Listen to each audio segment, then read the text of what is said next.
Good evening to everyone. We're back here at the Lighthouse for our Wednesday weekly get-together. This week's lesson is an important lesson for Elul, and it's an important lesson this day not only prepares for Elul, but for Rosh Hashanah and for Yom Kippur. And even if somebody doesn't learn all month long what they're supposed to do, I'm hoping to make this lesson encapsulated in such a way that it'll prepare everyone, okay?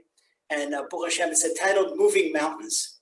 And people, they don't think that they have the capability to move mountains. That sounds logical. How could you take a big mountain and move it? Well, one of two ways, according to logic, according to nature. You could either use explosives, all kinds of explosives. You could blow up mountains, a little bit chip away at them. Or you could use bulldozers if they're strong enough. But if you don't have that, there's no other logical way. We're not talking about logic. But to preface our lesson, I want to tell you a story that's from the Gesher Chaim. The Gesher Chaim is a famous book. It's called The Bridge of Life. And The Bridge of Life was written by Rabbi Yechiel Michal Tuchachinsky. And it's a big tzaddik from Bnei Brak. And he was a Torah scholar and also a real Kabbalist. I had an imitation. And he wrote all about what happens to the soul when it leaves this life. And it's an amazing book, a 3-volume book. And one volume is just halacha, about the halachas of mourning. And it's a classic. It's a classic book. There's no more authority. If someone wants to know what happens to the soul when it leaves this thing, people say, well, nobody knows. We do know. Our sages tell us. And Rabbi Tuchachinsky of saintly and blessed memory, he brought us down. But I'm going to tell one of the stories that he says, and I'm going to use it in a modern, change the context a little bit, so it'll be a little easier to understand, to digest, okay? It tells what happens to the soul. When the soul finishes, the soul goes up to the heavenly court. And the heavenly court sounds like it's really scary, and all these accusing angels and whatnot. It describes it a little bit differently. You go up to the heavenly court, imagine that you're taken in to a theater and you're on stage and strong spotlights are on you. When you're on stage and dark and strong spotlights, you can't see anything that's going out. You don't see the audience, you don't see who's there. Okay, the spotlights are so strong, directed on you, that you don't see what's going on. So you sit in a chair, and even though you want to move, you can't move. You can't move. You're not in control of your body, because your body, it's not a real body anymore. It's just a clothing. It's a little clothing of light that clothes your soul that looks like your body. Okay, it's something strong. It's a spiritual clothing. But you're in the beginning of your trial, and they preface your trial by showing you 2 movies. You had 2 movies, and you sit there, and it's as if you're tied with a straitjacket. You can't even move. Your head has to look at the screen, and while you're looking at the screen, the chair swivels 180 degrees, and you look behind you at the screen, and everyone in the audience is looking at that same screen you are, and they show a movie of your life from the moment you came into this world to the moment you left, and there are no details left out. And this is at heavenly speed, sometimes accelerated. If you lived 120 years, it does take 120 years to show that movie. That movie takes quicker, okay? But see everything, nothing is left out. And for the neshama that's watching this movie, whoa. There are things that were done behind closed doors, and maybe the neshama thinks nobody ever knew about that. Oh yes, the heavenly court knew about everything, every single detail, nothing left out, and the most embarrassing things. And this is the fire of purgatory. The fire of purgatory. Have you ever been embarrassed and you feel your face is flush and face on fire, your face turns white and then red? And this is the fire of purgatory, the embarrassment that a neshama has about things it did in this earth, and yeah, it's too late. We'll get to that. Okay, so that's the first movie. Wow, and you think that's painful?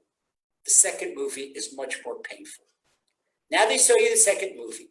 The first movie is what you did in your 120 years on this earth.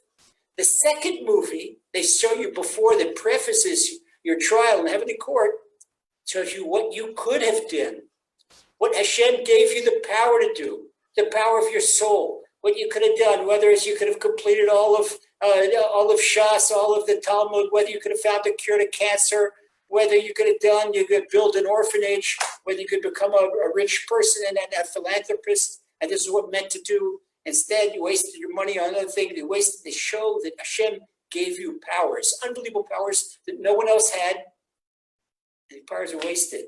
Wow, that is a more terrible embarrassment for the soul, and it's painful for the soul. It's unbelievable.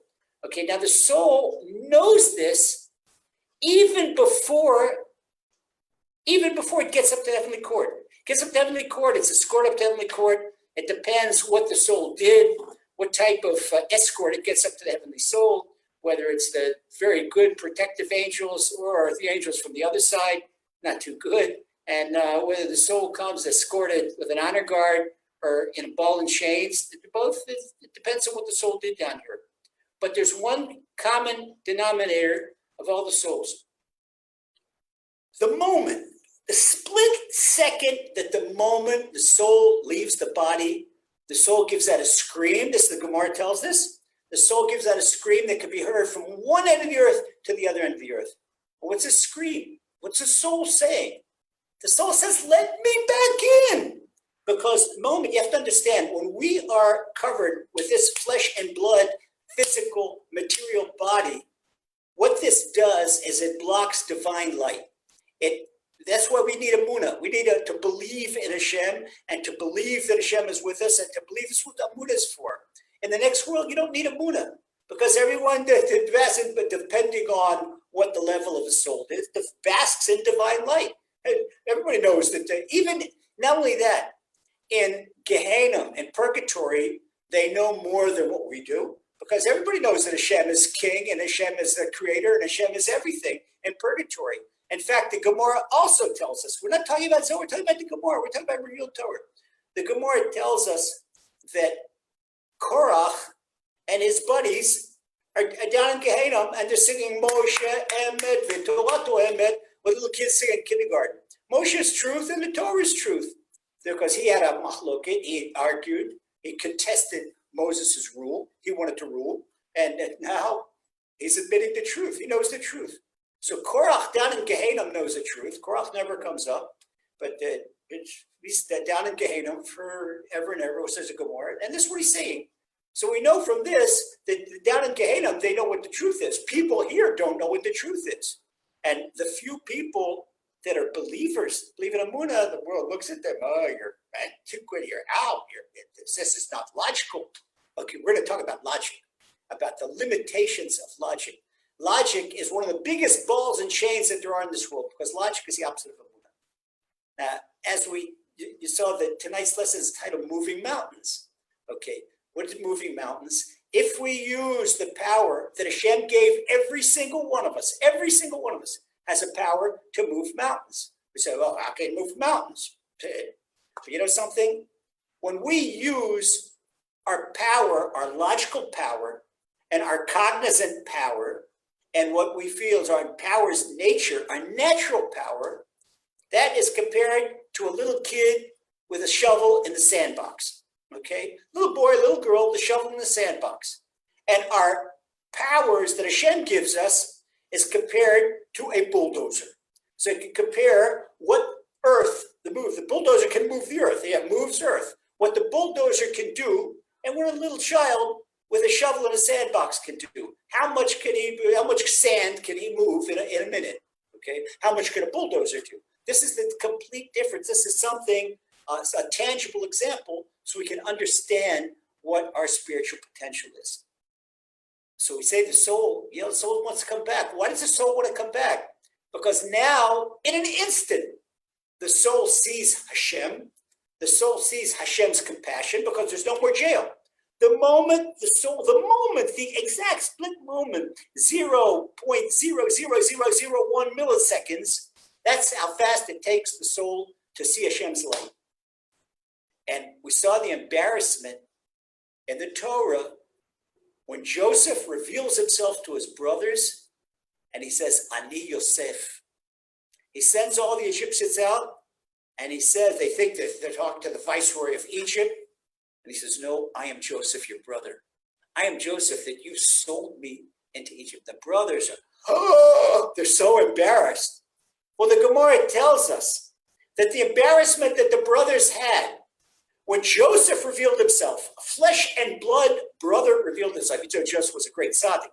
When we consider flesh and blood, and Joseph compared to that as an angel. Okay. When Joseph, the embarrassment that the brothers had, that is nothing of the embarrassment that the soul has the moment it leaves the body, and Hashem says, Ani Hashem. Just said Yosef said, Ani Yosef, I am Yosef. When Hashem tells the body, Hashem reveals himself to the soul leaves the body, and the Hashem says, I am Hashem. You see Hashem, your loving Father in heaven, and you're caressed, your soul is caressed by this white light, by this divine light. I'm using physical terms, but it's beyond physical terms. This pure divine light that is so loving. It's what we call Or Sameach, this light of joy, light of happiness. It's a name, a yeshiva in Yerushalayim named Or Sameach. Okay, and the soul feels that. The soul says, how could I deny such a God? How could I deny such a beloved Father? How could I foster one negative thought? How could I accuse Hashem of doing something? And you feel the love and say, I'm Hashem.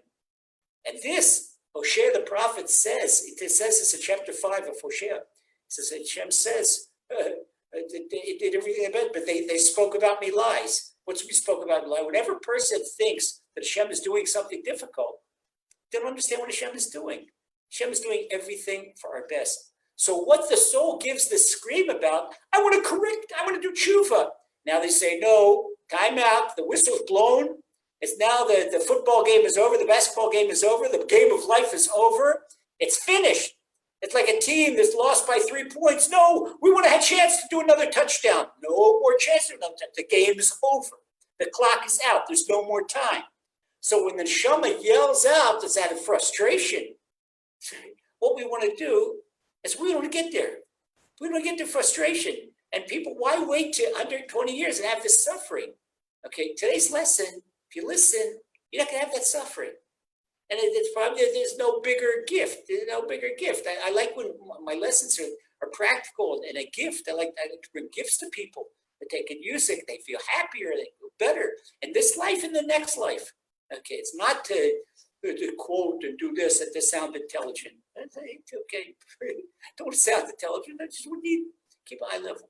So this is what the moving mountain's about. All right. So a person would give anything when he's up there in the heavenly court and they're showing him that second film to edit the first film. Where now he knows what he could have done. Oh, let me edit the first film. No, but that's too late. It's over. You can't do that now. But one thing, beloved brother and sister, we are still alive. We are still here.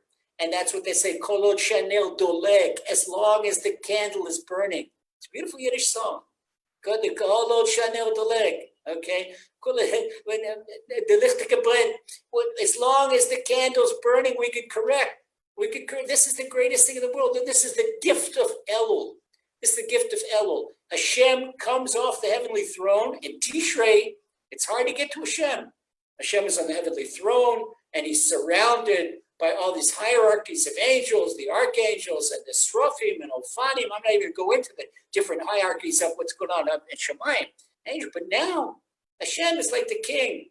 This is the Lubavitcher Rebbe used to say this all the time. The king is in the field. This was his expression for Elul. The king is in the field. And when the king is in the field, he goes out and he sees the worker and out in the field, guy on the field, the king smiles at him. Here's this farmer. How are you going to get to the king and the throne and get past all the guards? But now the king comes and sees you. The king goes to the cobbler, the shoemaker, his little shop. And the king says hello to him. The king comes to a mother when she's cooking dinner for her family, and the king says hello to her. King is right there with every one of us. He's right here. This is the power of Elul. What we have the power to do this month, we can't do any other time of the year. This is special power of Elul. So instead of waiting until life is over, when we edit the film, we can edit it right now. How do we edit it? With one word, tshuva. People don't like the word tshuva because the tshuva, the Yetzer Hara is giving tshuva a bad press, bad connotation. oh, this is, I'm not about tshuva. We all should be bali tshuva. We all should be in tshuva every day in our life because the Torah says, mitzvah d'oraita, shuvu ad Hashem Elokecha. Until we reach Hashem, we haven't finished doing tshuva. Until we reach Hashem, so we have to all the time strive to do more and more and more tshuva. Okay, so what do? Our sages tell us, shuv yom echad lifnei mutcha. Make tshuva. Tshuva doesn't mean penitence. Tshuva means returning to Hashem. Returning to Hashem. What's returning to Hashem? What is a manifestation of Hashem in this world? Is Torah, is mitzvahs. That's how we invoke the light of Hashem. We learn His Torah, we perform His mitzvahs, and that's how we cling to Hashem. Okay, so our sages tell us, make tshuva, be fair, make tshuva one day before you die, so that you don't have that embarrassment up at Shemayim. So a person could say, okay, what is it? A silly person, a person with no sense, no common sense, says, I'm still around here. Okay, I'll make tshuva, not today. I remember I was talking to a young man just finishing university, and he says, Rabbi, how old were you to make tshuva? I said, me, the nincompoop. It took me 32 years. I was 32. He says, well, you know something? Okay, I'm 24 now.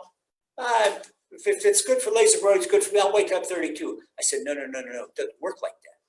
It doesn't work like that because I made tshuva when Hashem woke me up. Okay, Hashem waited for me. I didn't wake up myself. I can't take credit for it. Hashem did it. Hashem, how'd you make tshuva? Hashem did it. Hashem made tshuva for me. I can't attribute this to myself.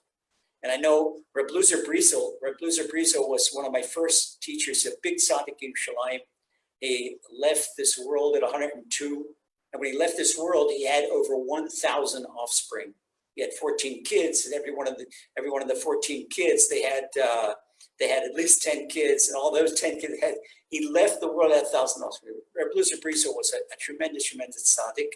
And when I was a young Baal Tshuva, I got close to him, and he taught me quite a bit. He told me, he said, a Baal Tshuva cannot attribute to himself the power, I've got spiritual awareness, and I'm intelligent, and there are another million people of my age and my background that did make tshuva. I did tshuva. No. That we have tshuva, it's all because of Hashem's compassion. And one thing that helps is when a person has a holy great-grandfather, great-grandmother that shakes the heavenly throne, Hashem, please, please, please, please, I want that great-grandson, that great-granddaughter, bring them back into the fold. Okay, so that's that. We can't say, the might of my right hand. No, not that. All right, so I told the young man, okay, sir says, I was 32. But it made big problems all the time. I wish, it's all from Hashem. And after the more I learned emuna, then the more I learned to accept. But you're 24, you have the chance right now. Do it right now. You get an 8-year head start on me.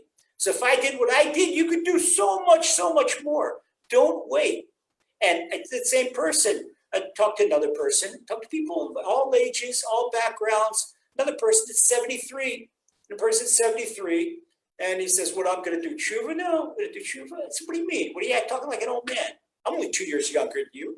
I do tshuva all the time, change my life all the time, do everything. All the time look for Hashem, all the time look better.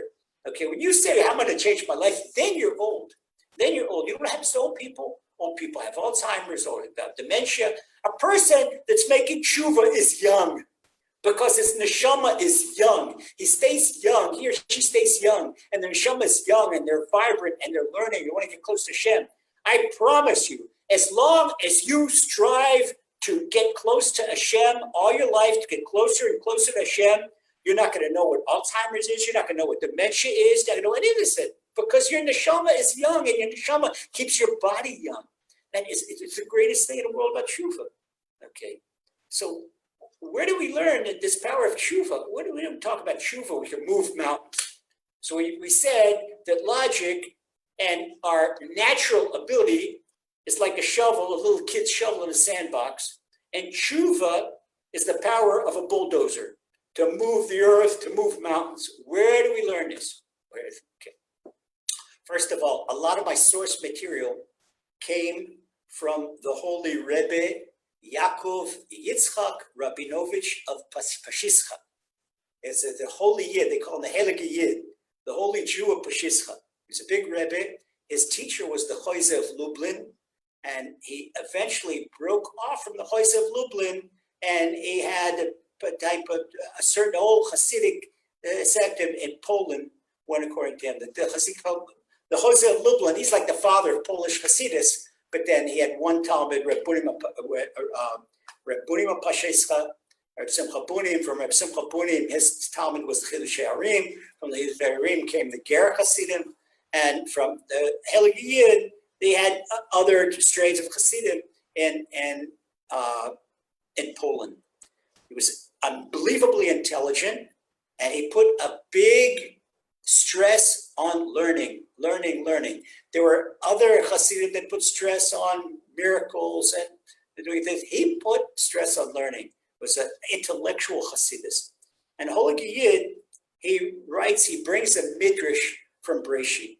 And in the midrash from Breshit, the angels, they said, Hashem, why are you creating man? The angels couldn't understand. We know Hashem created the angels before he created humans. And angels are up, and they've got this divine, above nature domain with Hashem, the spiritual domain. And now Hashem, with Hashem's unfathomable modesty, Hashem asked the angels, what do you think about creating man? What do you think about me creating a physical earth? What do you think about man to inhabit the earth? And the angels ask Hashem, well, what's the man about? What's the earth about? And Hashem explains to them. He says, Hashem, what are you going to create man for? You create man, and you give him free choice, Hashem, and you give him a neshama that's a tiny part of you, and you give him the body of an animal. Hashem, he's going to gravitate. The angels start arguing with Hashem. Hashem, he's going to gravitate to an animal. He's going to sin right and left. His neshama has no chance to stand against the body. The body's urges and what the body wants, and the body's going to deny you Hashem, and the body's going to make him do all kinds of different things. And you think a guy's going to, you give Hashem, you give the person that urge that you want to give him. And no way, Hashem, why create him? Hashem says, angels, you're talking about divine justice. In divine justice, you're right, because there is no human being that can stand in divine justice, what's called midat hadin. Nobody. Okay, you get nobody, not even the biggest tzaddik. But Hashem said, who do you think? And why do you think I'm called forgiving? Hashem said the 13 midot, the 13 measures of mercy, the 13 attributes of mercy that we say all during slichas, we say all during high holidays. Hashem, kel rachum v'chanun, erech hapayim, del chesed. And Micha, the prophet Micah, he said this a little bit differently, what we say during the Tashlich prayer, Hashem erech hapayim.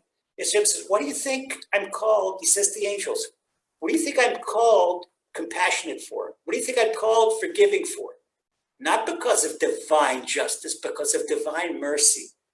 And Hashem said, because of divine mercy, I am going to create man. Angels, they couldn't answer that. They couldn't, with divine mercy, it's something else. So Hashem mitigated the divine justice with mercy. What is the biggest expression of divine mercy? The mitzvah that Hashem put in the Torah, Teshuva. You know what Teshuva is? Teshuva is returning to Hashem. Imagine that right before Rosh Hashanah, okay, a person messed up in business, and a person got no more credit line, and he owes the bank $700,000, and he owes the credit company $60,000, and he owes this, and his unpaid mortgage, you put together, he owes $1 million. Well, the bank manager calls him, sir, Mr. Goldberg, you're invited to the bank, and you better come. Okay, so he comes, he's got no choice, and he's ready to get the riot act read to him about the $1 million he owes. And the bank manager says to him, he says, I'll tell you what, I want you to acknowledge all the silly deals you did. I want you to acknowledge all the irresponsibility that you did in your financial dealings. I want you to acknowledge everything you did wrong. And the guy says, and what? And the bank manager says, if you acknowledge everything you did wrong, then I will wipe away the $1 million debt. You owe nothing. He says, what? He says, no, not only that. If you do it with all your heart and you really believe what I'm saying, not just say it to placate me, believe it with all your heart, I will credit you in your account $1 million. In other words, not only do you not owe $1 million, if you do this out of your own free will and you start to think about the foolishness you did and you ask forgiveness from me and you promise not to go back to the same foolishness, do the same stuff again, then I'm going to credit you for $1 million. So if you just say, I'm sorry, you get the slate wiped clean. And if you come back to Hashem with all your heart, you get $1 million. Well, it's much, much more than $1 million. It's much, much more. You know what happens? Those 2 movies we saw, when a person does tshuva, all the embarrassing moments out of the first movie get wiped out. They get erased. They get edited. That's the way to edit that first movie while we're still here alive in this world. It's amazing. You could be a film editor. You could be, Steven Spielberg of tshuva. And you could edit your own film. Put in whatever you want. Just make tshuva. The embarrassing stuff, okay, messed up in something really embarrassing, and you think nobody knows about it. Hashem knows about it. Okay, Hashem, I did A, B, C, and D. Hashem is a loving Father. You cannot fathom Hashem's love. You cannot fathom Hashem's compassion and his forgiving nature. Hashem forgives everything, but as long as you don't run away from him. Hashem didn't like when Cain tried to run away from him. And Hashem says, Cain, where are you? And Hashem says, Cain, where's your brother? And he says, am I my brother's keeper? Uh-oh. That you messed up on, Cain. Because you think Hashem doesn't know? And Hashem says, your brother's blood is calling me from the ground. Oh. Do you know something? When a person speaks Lashon Hara, have you noticed in recent weeks, we're talking all the time about Lashon Hara, about the connection between COVID-19 and Lashon Hara and slander. This affects the tongue and that affects the tongue. All the time. But when a person speaks slander, a person spills another person's blood. And this is not apparent because it's not a bullet in the person's head. But what it does affects the neshama. And another person that has slander spoken about him, his neshama is bleeding. Hashem says, your brother or your sister's blood is calling out to me. That's your neshama. And that's a damu and nefesh. The Torah says that the nefesh, it's in the blood. You spill a person's blood even spiritually. It's have to be so careful, so careful. And I said last week, the biggest health insurance against COVID-19 is not to say a word of slander about anyone. Someone who's to put you in slander or about this, don't express things about politicians. Don't talk about politics and this one's this way, this one's that way. And when someone say, well, I can talk about politicians. Trump isn't Jewish, Biden isn't Jewish, I can talk about them. No, you can't. The Chafetz Chaim says, if you're used to talking slander about human beings, then a Jew might get on your nerves. Next minute you talk about Jew, whoa. That's a big problem. So we accustom our mouths not to talk about anyone. So the Holy Yid explains like this. The Yudi of, it's a book of his Torah teachings is called Beis Yaakov. And Beis Yaakov, and it's on the commentary of Torah. When he writes in the Beis Yaakov, the tshuva was created before the world.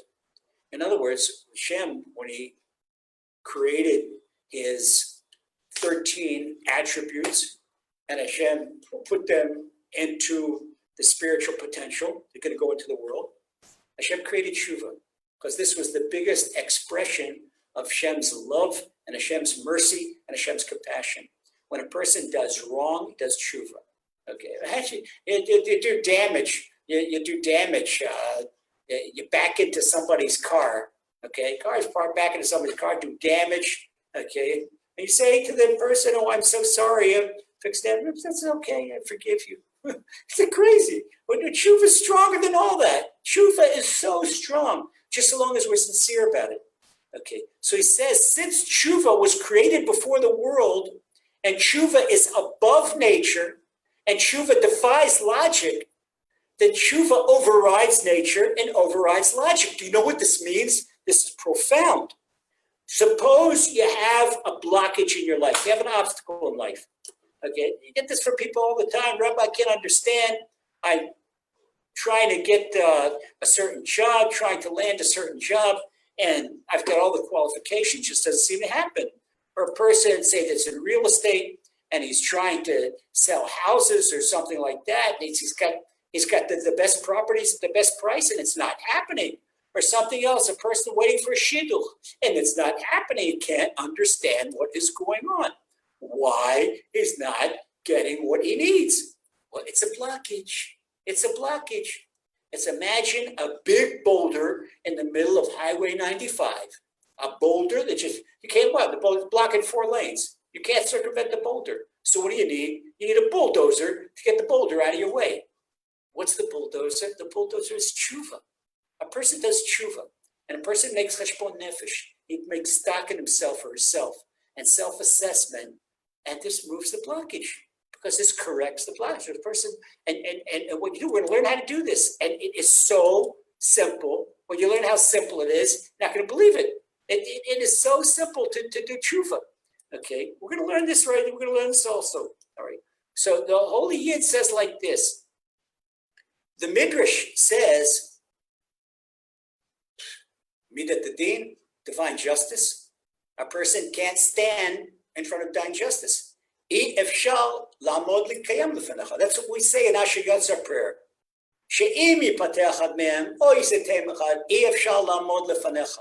Okay, Hashem, if one of our pores or one of our bodily openings opens involuntarily when it shouldn't and closes when it should open, then we can't live. We can't live very long in front of you. All right.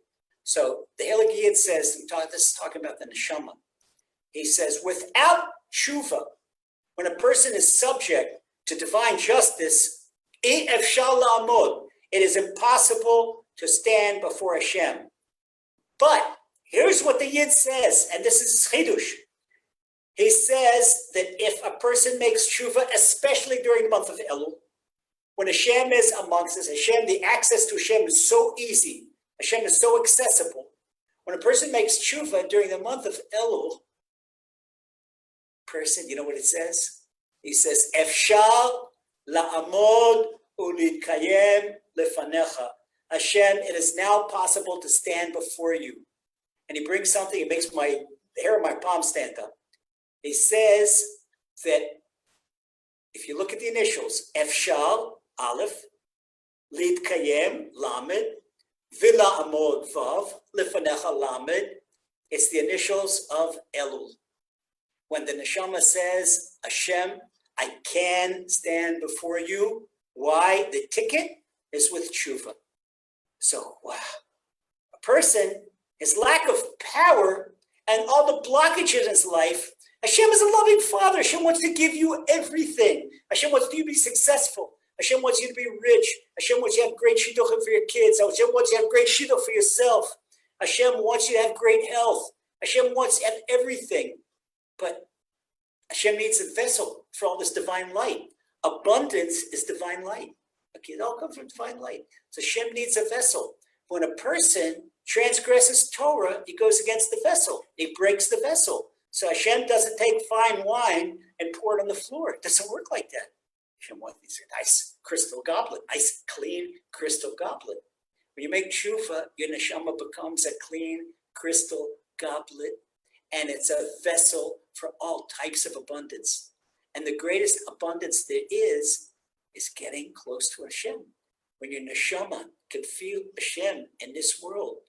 And Hashem lets you know it. Hashem lets you know it. All types of things. Sometimes you see things unnatural.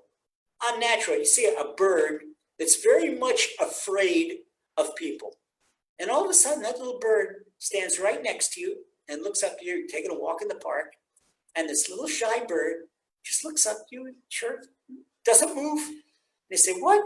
You're the shy bird. Every time I see you fly away, you can't even. No, bird's right there with you. That's Hashem with you. Hashem is showing you my beloved daughter, my beloved son. I'm right there with you. Okay. And so what do we see? You think of, ladies talking a nice talk. Everything I'm speaking is not only Gesher Chaim, not only Hilikid, it's in the Gemara. Reish Lakish, who was one of the most famous Bali Teshuvas of all time. Reish Lakish was a gladiator. And Reish Lakish, he jumped across. If he was in the Olympics, he would be Israel champion, broad jumper, gold medal. He could broad jump across the Jordan River. And then Reb Yochanan saw him, and Reb Yochanan made him do tshuva. And he says, if you do tshuva, I'll let you marry my sister. And Reb Yochanan was very handsome. He said, my sister is much more gorgeous than I am. That's what happened. So Reish Lakish not only made tshuva, he became Reb Yochanan's learning partner. Reb Yochanan is the father of the Yerushalmi Talmud. Okay, he's the first generation of Amoraim that with Rav in Surah and Shmuel and Pampadita and Reb Yochanan Eretz Yisrael. So Reish Lakish was here in Eretz Yisrael. Reish Lakish, from his own experience, says in Yuma 86b that the power of tshuva is so great that if a person makes tshuva out of fear, then he takes his sins and turns them into neutral. Like you said, the bank manager took the $1 million debt and said, you owe me nothing. But if a person does tshuva out of love for Hashem, he does tshuva, wants to get close to Hashem, wants to get the blockage out of his life. What's the blockage out of life? The blockage I want to get out of my life is not the blockage that's maybe blocking health or blocks. The blockage between my neshama and Hashem. If my neshama can feel more divine light, going to be healthy, going to be happy, everything is good. And all emotional difficulties, again, psychology can talk from now until kingdom come, but all the emotional difficulties stem from a lack of divine light because the neshama is in the brain, and all the emotions, they stem from the brain. It's in the neshama. When the neshama is lichtik, like they say in Yiddish, the neshama is illuminated, a person feels happy, a person feels fulfilled. That's the whole thing of getting close to Hashem. Getting close to Hashem, tshuva, is good for a person's emotional health. It's good for a person's physical health. It's good to get close to Hashem. When you close to Hashem, what do you say in Birkat HaMazon? Ki ein machsor dere'av. There is nothing lacking for a person that fears Hashem. So Reish Lakish says when a person does tshuva out of love, all his transgressions all his debits become credits. The $1 million debt becomes $1 million credit. You know what that means? That means that all a person's transgressions, when he makes tshuva with love, now become credit to his neshama. He took the $1 million, put it from the minus column into the plus column. It's unbelievable. Side check from the Gemara. Okay, so this is a person's power to move mountains. It's the power of tshuva, and the reason that we haven't plugged into this power because we haven't properly done tshuva, which is turning to Hashem. So people say, oh, when it's into tshuva, they're reading books that you got to go and roll around in an anthill, or if you live in Alaska, go out nude in the snow and roll in the snow. No. That's not in this generation. That's not in this generation. There was a big tzaddik, and his name was Rabbi Avram Danzig, and he lived from 1748 to 1820. Avram Danzig wrote an abridged book of code Jewish law. It's called Chaye Odom. There are two abridged codes of Jewish law that are both classic. One is the Kitzur Shulchan Aruch, that was by Rabbi Shlomo Gansfried, and one was Chaye Odom by Rabbi Avram Danzig. Rabbi Avram Danzig codified a prayer that we all say on Erev Yom Kippur, and this is called Tfilas Zocha. Before Kol Nidre, you come to shul about 10-15 minutes early and you say this prayer. And in this prayer, there is a blueprint for tshuva. It's an easy blueprint. And if you do this, what I'm going to teach you right now in our remaining minutes before we take questions, if you do this, you could do it in your living room. You could do it in your balcony. You could do it taking a walk in the park. You do whatever you want. And you do this during Elul, guaranteed, you're going to have the best Rosh Hashanah of your life. First of all, you're fulfilling your obligation, Elul. Second of all, you're not waiting until Yom Kippur, the 40 days between the first of Elul until Yom Kippur to do tshuva. And second, to get a great judgment on Rosh Hashanah. You can't beat it. It's a signed check for not $1 million, for $1 trillion zillion for the neshama. And it's going back to the movie, and it's re-editing everything. Re-editing, I'm taking all the embarrassing parts out of the movie and re-editing. Okay, here's what we do. Here's what we do. Part of the tefillah, now the first thing we say, and maybe you want to write this down. Okay, maybe you want to write this down. Point number 1. Hashem, I'm sorry for picking the evil rather than picking the good. This is the template for everything. Hashem, I'm sorry for choosing against your will rather than choosing your will. Okay, this encourages us to learn more about it. A person can't know what we talk about Lashon Hara, we talk about slander. A person can't know what slander is if he doesn't learn the halachas. So 2 weeks ago, we promised in the name of the Manchester Rav Segel, the Manchester Mashgiach, that he promised if a person learns 2 laws of Lashon Hara a day, he's going to be fine. It's going to be fine. They have every single blessing.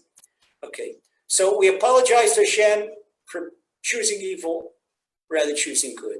Okay, and we really mean it. We really mean it. If we apologize with lip service, okay, it's corrected. Okay, a good person comes, that's Teshuva. We do it with our heart. And now we contemplate, what did we do wrong? This is self-assessment. Okay. Second, number 2, Hashem, you created me a brain and a heart. Okay. Why did you create a brain and a heart? Hashem, you created me a brain and a heart so that I would have the thought process to ponder you, to think about Torah, to have good contemplations. And instead of that, I thought how I could swindle my partner, or how I could do something, get away with doing something that's not right, and this and that. The power that you gave me to move mountains, I used it to shovel sand.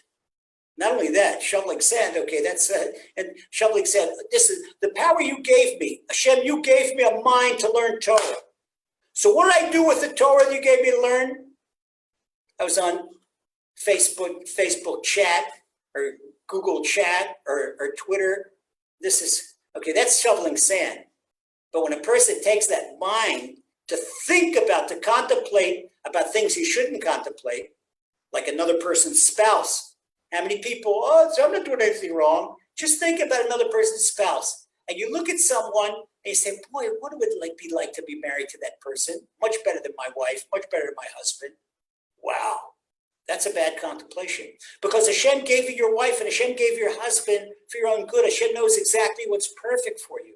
Hashem knows exactly what's perfect for you. When you see, I see a lot of you, Baruch Hashem, I'm happy, it's my joy that I'm close to many of you.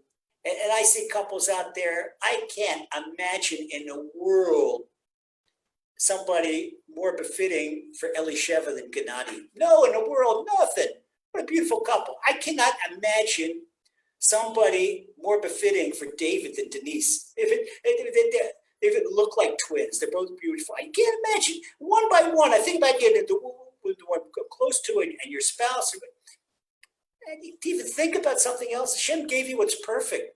And if you don't see that your spouse is perfect, you've got to do tshuva. Hashem, you're a loving father. You gave me perfect to correct myself. And why am I angry at that spouse? Because I deny what I got to correct in myself. But if I see something wrong with my spouse, I'm just a mirror. I got to correct myself. But we're not talking about that. We're not going to elaborate on that. That's for show and bite. But this example, Hashem, you gave me a heart to love you. And instead of that, I love the New York Yankees. I love Las Vegas. I love Bermuda. No, the heart is to love you. The heart is to love my spouse. The heart is to love my children, to bring them up in Torah. Okay, my mind is to use my mind in Torah, use my mind on bettering the world that you put me in, Hashem. And I use it the wrong way. Okay, number 3, Hashem, you created me eyes. What did you create me eyes for? King David used to pray to Hashem. We see it Tehillim. Gal einai ve'abita niflois to'esecha. Hashem, open my eyes so that I may see the wonders of your Torah. Hashem, open my eyes. Okay, you know something? When you look at the beautiful mountains in Sinai, you're going to go in Sinai, and wild mountains. On top of Mount Sinai, we're here in virtual Mount Sinai, moving these mountains. And I never forget, it was so moving when back before Sinai got returned to the Egyptians. Usually most of my army service was in north and Lebanon Syrian borders, but I had this 1 6-week reserve duty in Sinai, and it was unbelievable. And I would take my free time and go up in the mountains right near Mount Sinai, and breathtaking scenery right like this. And it inspires you, and inspires you that you can't even, and this was even 1977, this was before I made Teshuva. But before I made Teshuva, God, what a wonderful world you have. What a beautiful, and the Neshama is inspired. We use our eyes to see Hashem in everything. We can see Hashem. We don't just look at a leaf. You look at a leaf with your eye and your brain, and you see photosynthesis. How can Hashem take light and put it through chlorophyll, and out comes sugars to make the plant grow? Unbelievable. Unbelievable what Hashem does with light and water. And we contemplate Hashem. This is what we use our brain for. Okay. Hashem gave us eyes to see the wisdom of Torah. And what do guys do? They use their heads like tank turrets to look at what they shouldn't be. And what do women do? They notice every little bit of clothing of the other woman, her shoes and her hairdo and her this and that. She compares herself. You're not supposed to compare yourself to other women. You're the most beautiful woman in the world. If you don't know, wake up. You're not looking right in the mirror. You know, Hashem created you with your own beauty that nobody else has. You don't have to look at any other woman. You don't have to look at any other woman. Guys, if you don't see how beautiful your wife is, then you're really looking with eyes of flesh and blood, with eyes that are shovels in the sand and not bulldozers. So the next thing we do is we do assess ourselves. What do I doing with my eyes? The next thing we do, number 4, Hashem, you created me ears. You created me ears. What have I done, my ears?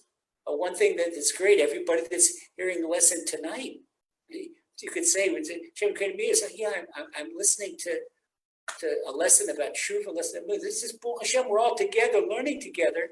We're doing what we should be with our mind, with our heart, with our eyes, the ear. This is purifying. That's the greatest thing about learning Torah together. People would know what learning Torah together is, even if you don't learn any other Torah.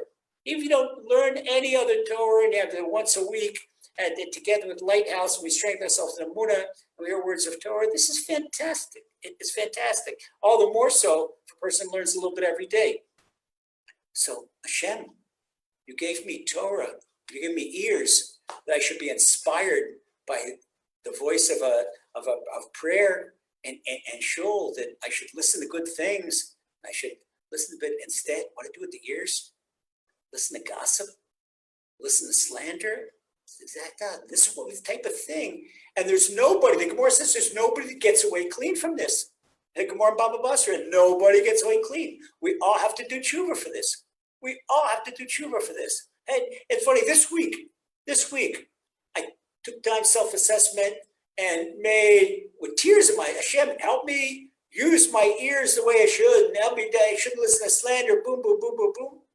It didn't take 10 minutes to finish where I didn't intend to, but boom, I heard some kind of slander about another Jew. Oh my goodness. Hashem says, my son Laser, you got a way to go. Don't think that you did tshuva once ago. This is for me. I'm talking about myself. Okay, got a way to go. Keep on doing it every day. Keep on doing it. Keep on doing it. Say to Hashem, help me do better. And I can't promise you that I'm never going to hear slander again. I can't promise you I'm never going to lashon hara, but I can ask for your help. This Hashem is not asking us to promise him. Hashem is saying, my beloved daughter, my beloved son, how come you didn't ask for my help? This is what Hashem wants. Okay. So number 5, we're talking about lashon hara with the ears. Hashem, you created me, my entire oral apparatus, mouth, lips, teeth. I need them all for speech. The teeth I need for the consonants, and the lips I need for my B and my P, and my L I need for my tongue. I need for say L. Not only that for eating and drinking, need it for speech. Hashem, you gave me speech apparatus, that I should speak complimentary to another person, that I should encourage other people, speak about emuna, speak about you, and this purifies the world. Instead, how many times a day a person thinks that he could talk about a competitor or a nasty neighbor? I think, person is nasty. Even if the neighbor is nasty, even the competitor is dishonest. Lashon hara is telling the truth. Slander is the truth. If it's not slander, it's libel. That's shemra. That's something additional, even more difficult. Okay, so we're not supposed to talk negative about anyone. Negative about anyone. Okay, if it's something happens, a person has a court case in a religious court based in, he's got to say the truth. But out in the street, no reason in the world. No reason in the world. And the sixth thing we do, Hashem, number 6, you created me hands. What did I do with my hands? What did I do with my hands? A person can do mitzvahs with hands. He can move mountains with his hands. Okay, he can help a little old man, little old lady across the street. With the people, they go and they touch things that they shouldn't touch. And they do things with their hands, or they make a fist and they hit people, use it as weapons. 7th thing, Hashem, you created me legs. What do I do with my legs? Oh, guys. So a person runs to do transgression.